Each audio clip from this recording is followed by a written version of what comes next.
It's time for Wise Money with Korhorn Financial Group with financial advisors Kevin Korhorn, Mike Bernard, and Josh Gregory. Welcome to another episode of Wise Money with Korhorn Financial Group, where every week we're helping you take your next wise step in your financial life. My name is Mike Bernard. Thanks for being with us today. I am your host. I'm also one of the certified financial planners on the show. With me, as always, my business partners and fellow CFPs, Kevin Korhorn and Josh Gregory. And friends. So what can your March Madness bracket teach you about your financial life? And, we're going back a little ways here, but surprisingly, it can teach you an incredible lesson, one that I realized this year as I participated in the KFG March Madness Bracket Challenge. So we're going to explain that and help you apply the lessons in your financial life coming up on today's episode. That's right. We've got a couple of great questions that were texted into us that we're hoping to hit right in the second half of the show. If you have a question and are right next to your phone, want to text that into us, you can do so. 574-222-2000. That's 574-222-2000. By the way, you can call there as well and leave your question that way. Also, on social media, Facebook, Twitter, YouTube, you can leave questions that way as well. Just search Wise Money Radio.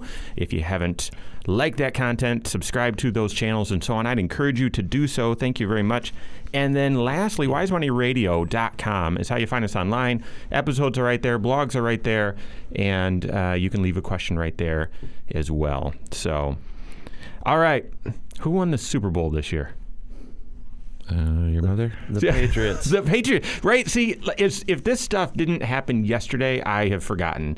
Even preparing, it's been a while since March Madness, and I was getting ready for the show, and I thought, I don't even remember who won. Duke. That's usually a good guess, or North Carolina. No, Virginia won because of that terrible call, right? The guy double dribbled and didn't, right? Fantastic. So, we were watching that on a huge screen in the Detroit airport, and everyone was in shock. Yeah. And then the foul on the three-point shot. But here's what you don't forget about the NCAA tournament. Who won your family or your work bracket? Everyone remembers that, and because there's bragging rights in the family and the office. Now my wife won the friends and family bracket, so she's got bragging rights. But she won the whole thing. She won the whole thing, and actually we're going to break it down because actually Cindy's a killer. A similar Look out story. For Cindy Bernard. So but we, as Kevin laid out, we have a NCAA bracket challenge at KFG. So guys, how's it work, and kind of what happened? I feel like just talking about this is getting me all excited about next year already. But it actually is something that I really look forward to, the start of the tournament and picking your teams and all that. I love doing it with my kids because it's my opportunity every year to test their loyalties, to see if I have adequately brainwashed them. How many of my kids are going to have University of Michigan going all the way to the end? And I got to tell you, my boys came through for me this year. Wow. Okay. They were loyal to the end. So they did not do well in the bracket. My wife, on the other hand, picked Texas Tech to beat Michigan. And I didn't know it until that night, as it's happening. Michigan was being completely annihilated. And she's sheepishly kind of sitting there saying, "No, I actually picked this to happen." How can you do that to me?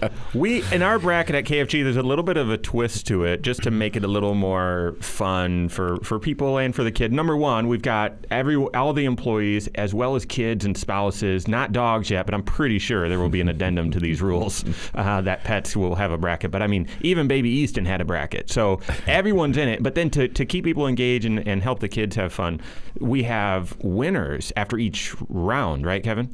Yes. So because for the very reason that we're going to talk about today, because you can win the first round and end up completely out of the money. And so my kids, who I say, well, that's not fair. My life is in pursuit of trying to make this world more fair. So we said, look, let's have a winner after each round. Well, we'll have 3 winners after each round, and so there'll be a little bit of payola to the winners. And then, of course, a bigger pot at the end if you won the whole deal. So tell us what happened to you this year. Well, I was in the money after the round 1, round 2, and round 3, and I had the most picks correct going into round. At the end of round 3, I had 46 of 56 right, and I had the most right by a decent margin. Yeah, that's pretty good. 46 out of 56. That's and pretty good. And in the last, I think it's 7 games, whatever, I got 1 out of 7 right. And in hindsight, if you would have picked those 7 games right, that's probably all you would have needed to pick to win the whole thing. And so, but it's tricky because the 3 people that won the bracket eventually, first, second, third place, and Mrs. Bernard was in third place, came out of nowhere. They weren't in the money in the first 3, but at the end of the 4th, they won the big bucks. And in fact, just speaking for Cindy, I mean, she was way back. She was in the bottom third. Same with the friend and family bracket. So how do you apply this of looking like you're winning, and then totally lose, not even close when it actually comes down to the end of the turn? How do we apply that to finances, just in general? What are the takeaways here? Why are we talking about this? Well, we're talking about this for a number of reasons. Number one, I was at an event this week, and they were talking about what is your spirit animal. And so people are like, "Oh, mine's I'm a grizzly bear and I'm a wolf." And they asked me, "Well, what's your spirit animal?" And I said, "I'm the rhinoceros." That's me. No, I said the rhinoceros is just a lazy unicorn. So a unicorn who's let himself go. So I'm not a rhinoceros. So no, I said I'm a turtle. My spirit animal is the turtle. I don't even really know what a spirit animal is, but if I did know what a spirit animal is, I'd go with turtle. Because every time I read the book to my kids, the turtle wins. The tortoise wins every stinking time. And I read the book again, and the tortoise wins. So if I had a spirit animal, if there is such a thing, it would be a tortoise. And so to me, the story here.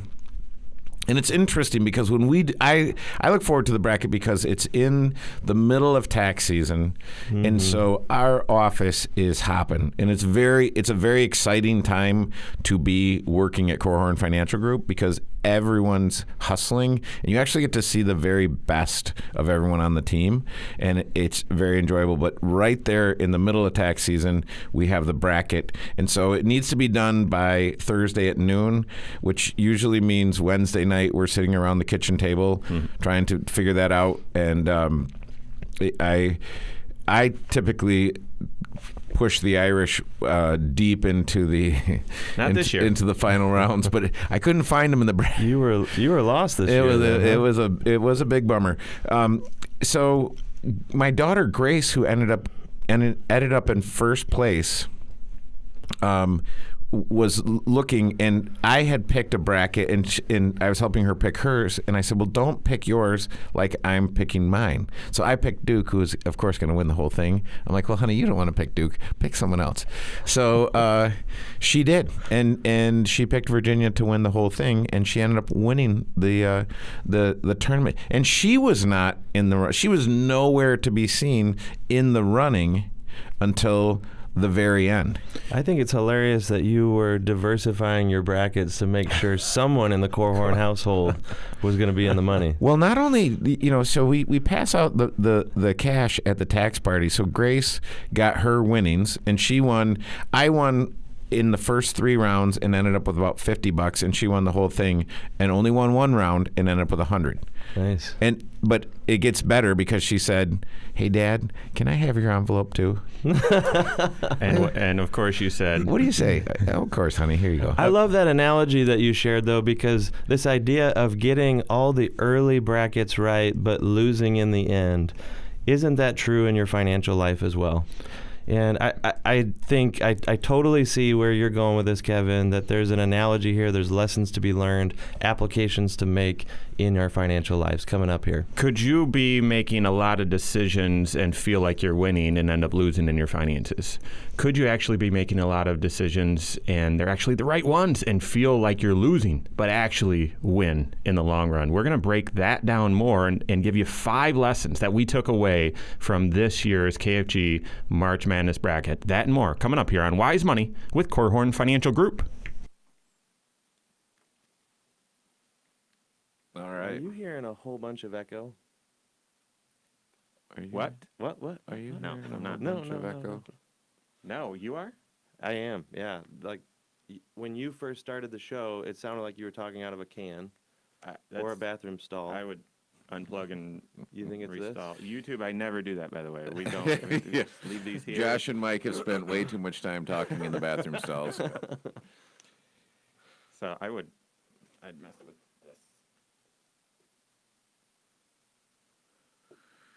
All right.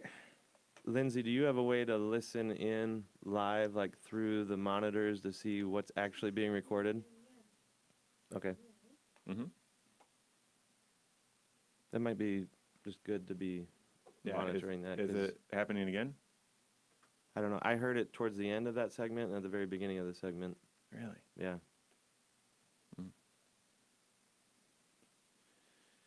Fantastic. Okay. All right. Anything more to say in general, or was that That's what it was. over here? I think if you get too far from the mic, actually, at certain angles, it sounds different for some reason. But Right here? now you're further away He than could that. actually never right here, get right too here. far from the mic. All right. All right, so we're going to So- unpack the 5. Yeah. Do we need to lay out? I mean, was that clear enough about why we're talking about this? I think so. And then we'll punctuate it with each of the 5 lessons. I would think so. Seems like it's Fair time to coach. start talking about application. Yes. Apply. Let's apply. Hey, so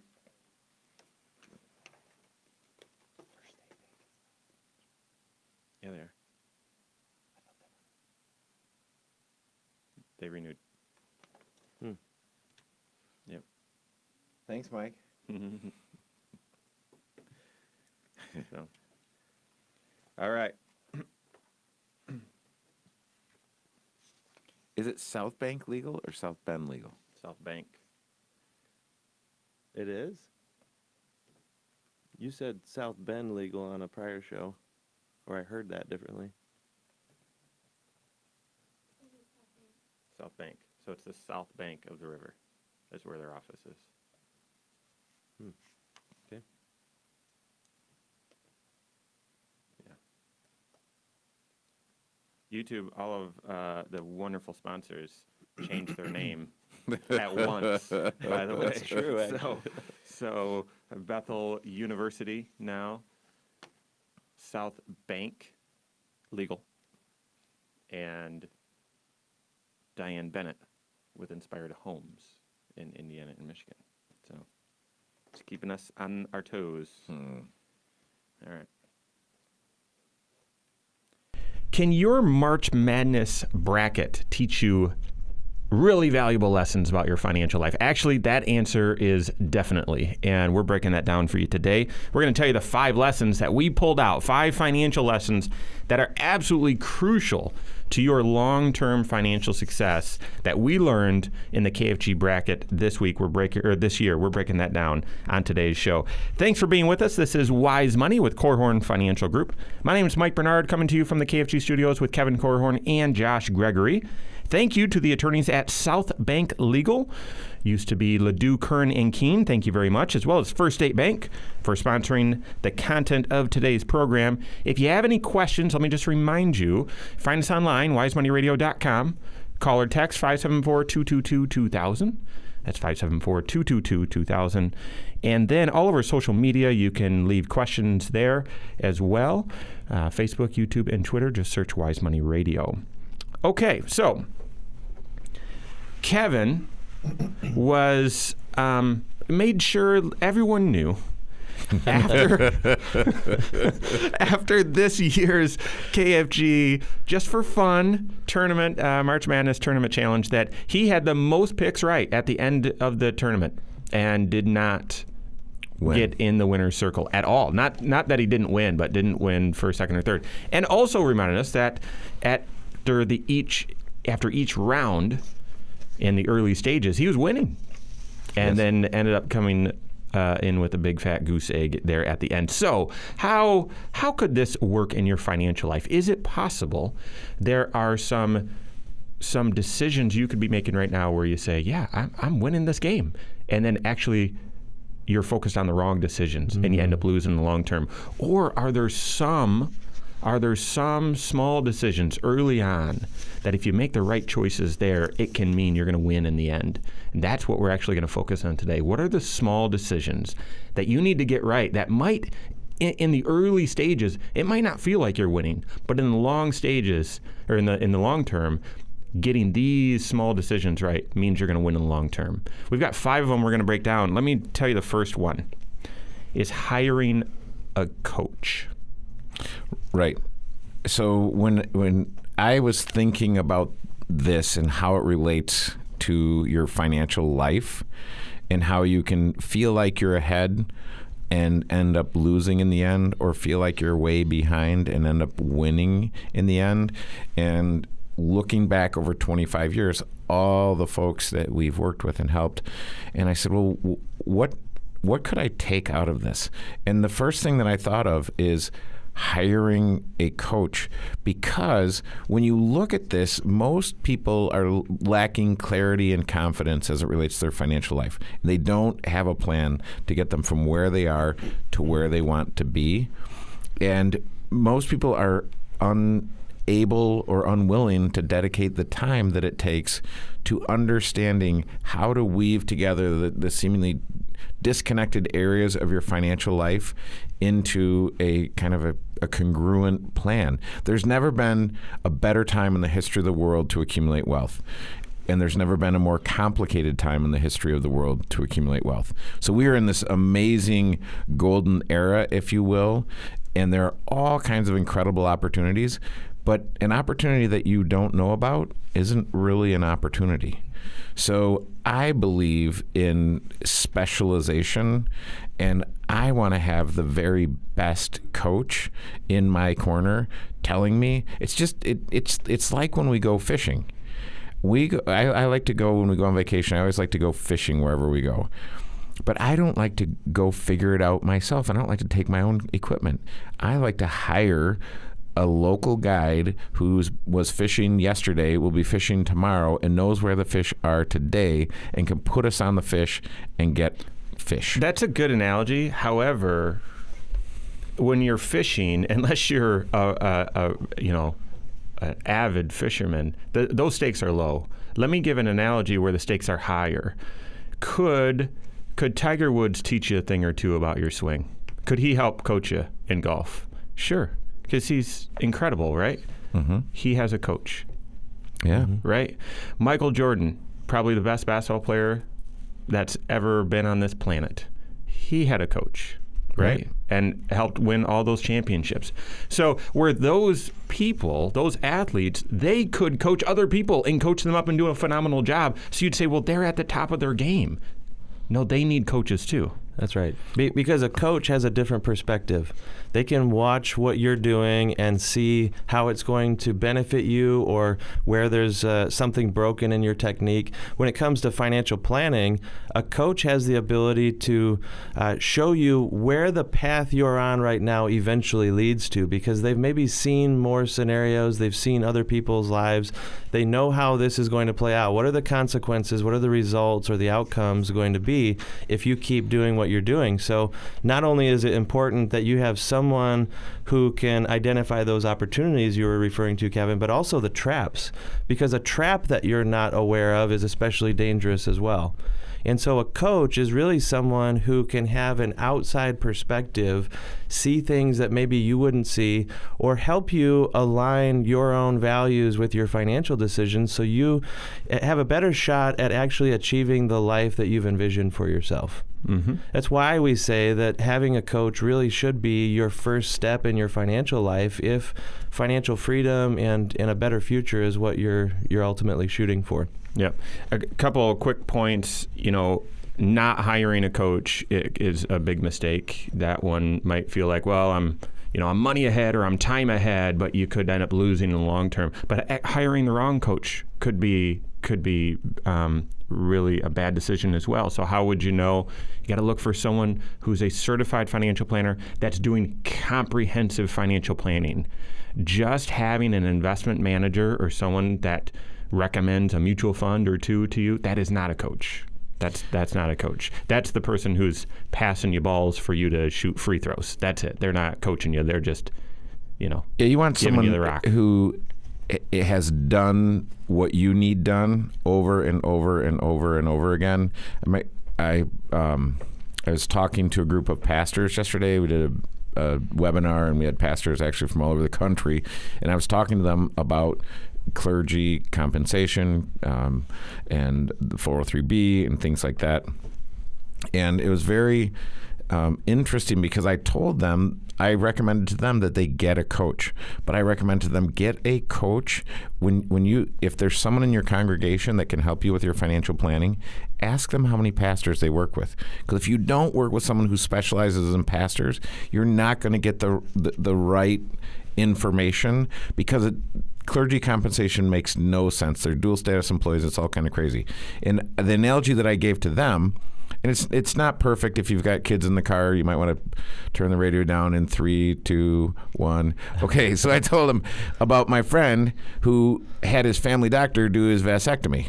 And needless to say, there was considerable swelling in the aftermath. I know. It's a bad idea. It's a bad idea. Okay, so I said, have someone who does 6 of those an hour do that operation. And my goodness, that's a little rushed, actually. and don't try to do that yourself. And don't have your family doctor who's in the middle of the operation is having his assistant pull up on YouTube. Hey, how do I do this? What do I tie? Okay. So you want to have someone who specializes and someone who has helped you retire. I tell clients all the time that I retire, and look, I've retired dozens of times. You get to retire once. I've done it dozens of times. So I should be able to help you and guide you through the various landmines that are out there and help you avoid them. Okay, so you very vividly explained that you need to have a specialist, but you also need to have somebody who can integrate well with other professionals in your life. Sure. And because there's going to be a CPA, there's going to be an attorney, there may be an insurance specialist of some sort, but who is it who's going to help you bring the advice of all these different professionals into focus and in alignment into one plan for your life? That really is the purpose of a certified financial planner. They are a specialist in so many areas, but in many ways they're a specialist at just integrating your life, and that's what you need. And that's the distinction between a certified financial planner just giving investment advice, but actually doing comprehensive financial planning. That one plan of tying everything together, that's comprehensive financial planning. We're just scratching the surface here. That is the first valuable lesson that you need to glean from this year's March Madness tournament. We've got 4 more to hit and a lot more coming up here on Wise Money with Korhorn Financial Group. All right, we're going to... So we need to hustle? Go a little faster. Okay. I mean, we can do 2 and 2. I don't But know if it makes sense for us to... Next ones can go faster, can't they? They can, but I don't know if we can cram 4 of them. But you were saying we're going to get to questions too, so... I say that every episode. YouTube knows. YouTube knows. So I'd like to. I mean, it's interesting, hiring a CFP versus an investment advisor. So at the Orion Conference, it happened again. I'm talking to someone, what do you do? I'm an investment advisor. That's cool. And then they said to me, well, what do you do? And I said, I do financial planning. And what was their response? Oh, yeah, we do that too. Oh, I do too. I'm like, Okay. Lindsay, are you F5ing and F6ing and then saving? Nice. Good. So, in the spirit of being a jargon-free zone, those people at home who don't know what F5 I and know. F6 is, like profanity or something. it sounds F5ing is sounds like Mike's playing Battleship with Lindsay. All right. Okay. Hit. I'll give you the secret. F5ing is where we distort Kevin's voice and make him sound. Then F6 is where we mess with Josh's mic, and so that one of us sounds very smooth, but the other. No, I told you. So that normalizes the audio. So we're on different levels, and it puts them all on one level. So. But that doesn't happen to YouTube. YouTube, you're getting it fresh, unedited. So Come on. But when it goes out on the radio waves, it needs to be normalized and a little smoother. So, all right. Well, I mean, if we can hit 3, that's great. We'll probably be able to sneak a question in the last segment. But 2 and 2, I think. If we only hit 1, okay, then we've got a problem. Then we have a problem. All right. This just became a series then. Right? No. A couple shows? No. All right. Thank you so much for being with us today. This is Wise Money with Korhorn Financial Group. My name is Mike, here with Josh Gregory and Kevin Korhorn from the KFG studios. Thank you to Bethel University Adult and Graduate Studies, as well as Diane Bennett and her Inspired Home team serving Indiana and Michigan. Thank you very much. We are talking about lessons that you can learn from looking like you're winning in your NCAA March Madness bracket challenge and then losing it all at the end. Why are we talking about this a month and a half after? We had a pretty clear lesson in this year's KFG bracket. Kevin was winning after the first round, second round, third round, or close to winning, and he had the most picks correct by far, and then didn't even finish in the top 3 when it all was said and done, because he got he made a bunch of the right decisions when it really didn't matter at all. Yep. And the ones that really did matter at the end, he actually got those decisions wrong up front. Don't make that mistake in your financial life. We're pulling out the 5 key decisions that seem small, but that you've got to make the right answer on in order to have financial success in the long term. The first one was hiring a coach. In fact, we took it deeper and said hire the right coach, a certified financial planner doing comprehensive financial planning. This second one is kind of my favorite, I think. And I'll just tell you, it is maintaining margin in your financial life. Josh, why is that so important? Well, maintaining margin in your financial life, specifically in your cash flow. So you've got a certain income flowing into your household. If you spend and use every bit of it every single month, then you have no margin of safety. You have no ability to save or to respond to the unexpected in life. You really don't have anything building for the future either. So if you are just consuming everything that you produce and not setting aside assets that can someday help you produce more, help you replace a paycheck someday, then eventually you're marching towards a crisis of some sort. Yeah, there's a couple reasons why I like this. One, it's multifaceted, because you said margin helps you prepare for unexpected or handle unexpected with less drama, less freaking out, less overreacting. But then also margin allows you to save up for the long term and one day walk away from a paycheck. But here's the other reason why I really love this principle, this idea. A lot of times, and especially if you're listening right now and you're thinking about this, your mind might have gone here, that this is a function, having margin is a function of how much you earn. And I would tell you, from 16 years of experience combined in this room, over 50 years of experience, that's not the case. Having margin, sure, it can be connected to how much you earn, but it's mostly what you choose to do with the money you do earn. So that's true. There are an awful lot of folks, maybe some of your neighbors even, who have an amazing earning capacity, but if they have no margin, then they're not building really for their future like they should be. And the other thing that margin does is margin determines what you think about. Because if you maintain margin in your financial life, you are not going to spend every waking moment thinking about your finances. Great point. And if you want to get screwed up in this life, spend your entire life thinking about money. It will wreck you. Yeah. So if you can get margin in your life. Again, the 3 things you can do with money: give, save, spend. And as I tell the team all the time, listen, you will never have financial problems if you spend less than you earn and save the difference. If you can just do that, and you think, well, that's too complicated. But most people don't. Some people in their lifetime don't know a moment of financial peace, let alone years of it. But think about it, the potential that you possess that could be unlocked if you were thinking about something other than your money. You know, margin is also, it's a symptom, a good symptom to something that you've created in your life. You've created some sort of control on your consumption. And it's important to do because there is coming a day in the future, and maybe this is decades away for you, maybe it's months away, when you're planning to walk away from a secure job that is providing for your family. And for many people, it's a lifestyle adjustment into retirement. You're not spending at the same level that you were earning before. And if you got too locked into a certain lifestyle, again, where you're living right up to your means, then that will be a major shock to your system.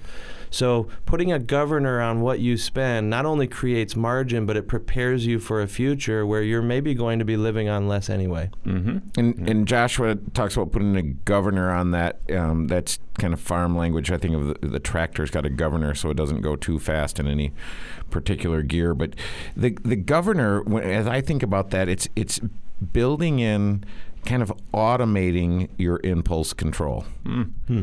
Because you are going to either build in delayed gratification and it's going to be automatic, or you're going to have to make that decision every 2 weeks when your paycheck comes.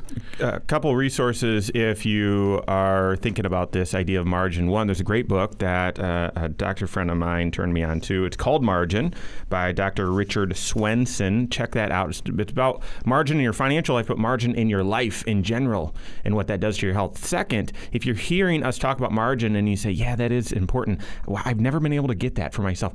That's where you need the coach. Contact your certified financial planner. Your investment manager is not really too interested in helping you with that, but your certified financial planner would be. And then lastly, if you think, no, yeah, I kind of am inherently, I have margin in here, make sure you're using that to the fullest potential to reach your long-term goals. That's something we help a lot of people with is, oh, I've got margin and it's kind of just going away, tucking here. No, if we direct it here, it's going to help you on your taxes and this goal and this goal and this goal. All right, the third lesson or key decision you've got to get right that in the short term might feel like you're losing, especially this one, but long term you'll be winning, is avoiding debt like the plague. So how could avoiding debt like the plague make you feel like a loser at first? You don't have all the cool stuff, Your right? car's not as shiny, not as new.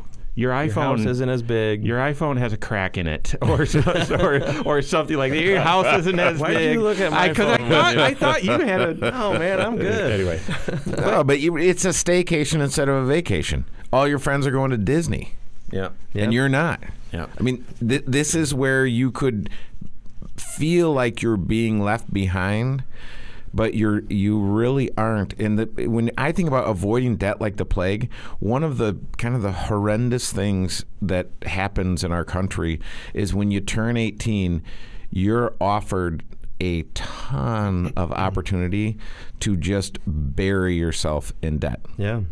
And that can make sense if you are using debt as a tool and you're building skills that you can trade for considerable money. But if all you're doing is extending your high school years but not living at home someplace else, you are setting yourself up for a very difficult road to hoe. You know, when we say avoid debt like the plague, specifically we're talking about consumer debt, right? There are some types of debt that could be an investment for your future. Starting a business, buying a home can sometimes be a good form of debt as long as you're not overextending yourself or doing it too early. Even student loan debt, if it's the right degree that's preparing you for the right career and right opportunities, those can be forms of debt that help you have a better future. But consumer debt is what can slowly bury you but make you feel like you've got a great life while it's happening. The average American, I just looked this up, $8,300 is the average credit card balance in this country. The average interest rate on credit cards is almost 18%, 17.7%. If you were just average and you had the average balance, charged the average interest rate, that's almost $1,500 a year in interest that you're just bleeding. And my question is, do you believe that $1,500 more available for your future, if you were saving and growing that money, would it make a difference? And the answer is absolutely yes, it would. But many people are content with just paying the bank that money and not building it for themselves. So the big distinction is we think of debt as a tool, and you want to leave it in the toolbox unless there is a specific purpose. But if it's to buy the sweater that's on sale, it's a huge mistake. If it's to put the vacation on your credit card, it's a mistake. All right, we've got the last two principles that you need to draw out, the important decisions you need to make in your financial life to win long term. We've got those coming up here on Wise Money with Korhorn Financial Group. I totally didn't see it. We found out that, you know how anytime we sort of go over cases like, no, it's okay. We found out it's not really It's a okay. problem? Yeah. Yeah. So we are, a couple seconds over, we're fine. How far over were we? 6, I think. So. We'll just speed up and distort Mike's voice this time. Man, there's a lot that we're leaving on the table. Mm-hmm. But we have to. And We're not able to say everything you want to say. That's right. It's- No, that's good. That was actually good advice that I remember them providing right in our first couple shows. Mm-hmm. You're not going to be able to say everything you want to say. It's frustrating. So we've gotten the third, so we're on to the fourth. So you're deleting my breath and any space, F5, F6, save. Nice. Okay. So, and do we want to refer at all to the blog post? We can. Yeah. I had thought I would do that right at the beginning, and then I didn't. Our conversation got long, and it felt like we were going far enough without talking about finances. So we can right here. Or So, Lindsay, if someone's going to find the blog post, where would they look for it? Wise Money Show. no, wisemoneyblog.com. Is that what it's not Korhorn Financial Group? It's Bought Wise. it up. It is just on Korhorn.com. Huh? You can Wise- get there that way, but Wisemoneyblog.com reroutes you right to the page, to the blog page. On the website. WiseMoneyBlog.com. Yeah. Okay. YouTube, Let's go. wisemoneyblog.com. All right. Last two, segment 4, Land in the Plane. Thank you so much for joining us today. This is Wise Money with Korhorn Financial Group. My name's Mike Bernard, here with me in the KFG studios at the world headquarters of Korhorn Financial Group. Kevin Korhorn and Josh Gregory, thank you so much for being with us. If you've missed anything, every episode you can catch a few different ways. My favorite's on YouTube, on the YouTube channel. So some of you are watching that right now. If you haven't checked that out yet, go ahead and search Wise Money Radio and then just subscribe to it. And then it just pings your phone or your YouTube every time we release an episode. And you can share it that way really easily. You can even ask questions and all that sort of stuff. Second, every episode's podcast. I know many of you are listening to podcasts right now. And so you can find the podcast anywhere you listen to podcasts, but especially iTunes and Google Play. Just search Wise Money with Korhorn Financial Group. And I'd ask you to do me a favor. If you're listening that way right now, please rate the episode. Rate the episode, even share the episode. Number one, that gives us feedback, and so we know what content is working, what content we should add more of. But then second, it would also help others who are looking for a podcast about wise financial principles. And so to the extent you rate it, to the extent you like it, to the extent you share it, that helps other people find us and listen to the message as well. And then lastly, wisemoneyradio.com. Every episode's right there on the streaming player right there on the website. You can leave questions questions there as well. So, all right, we are in the final stages of the big lessons that came out of our March Madness Bracket Challenge at KFG. Yes, that's right. We're talking about that at the end of May because there were some very rich lessons. And just to recap it again, you can make a bunch of the right decisions, get a lot of the right answers in the first and second round.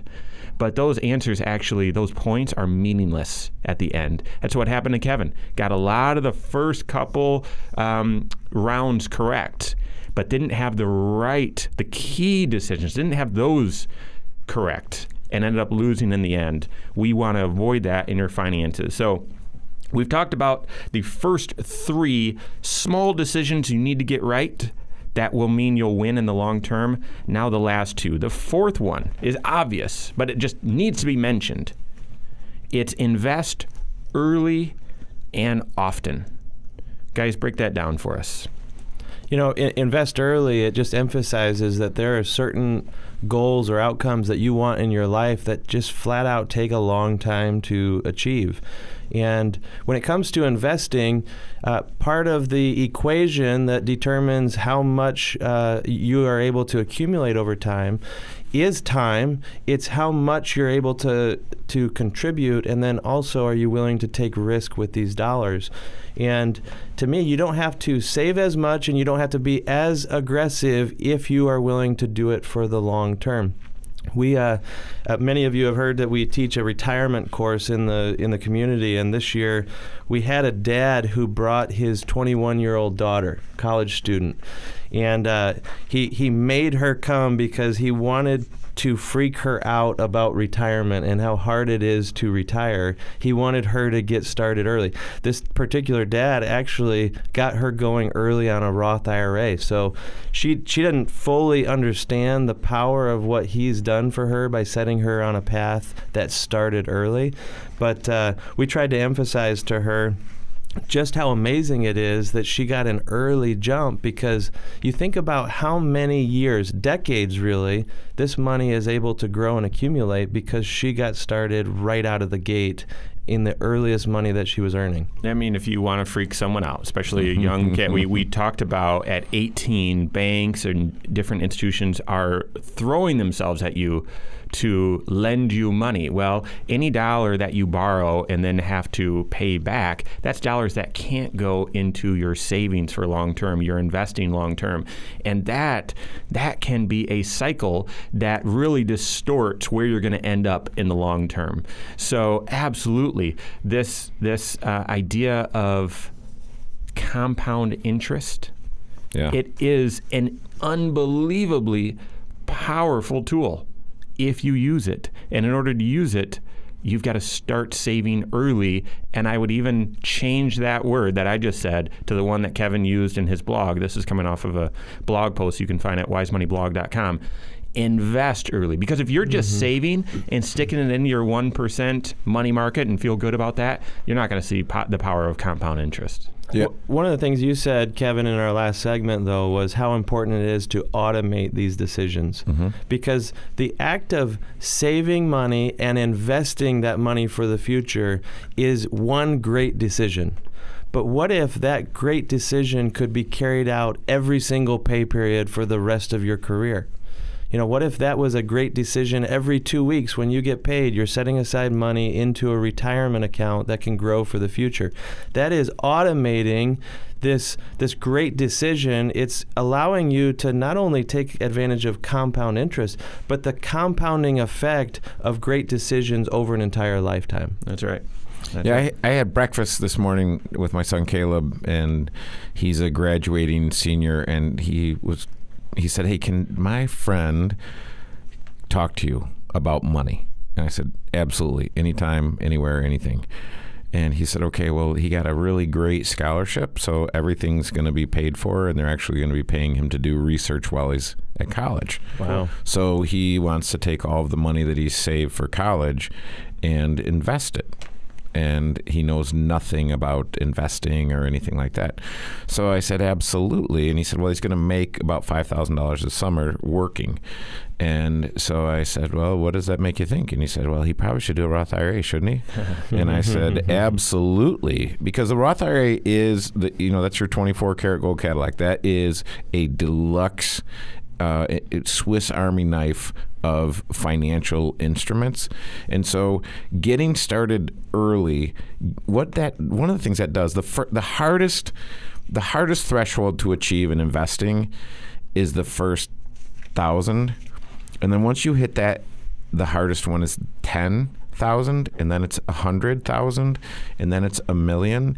And then you just go on from there. In order to get those done, you just need to get the right number of doubles to happen.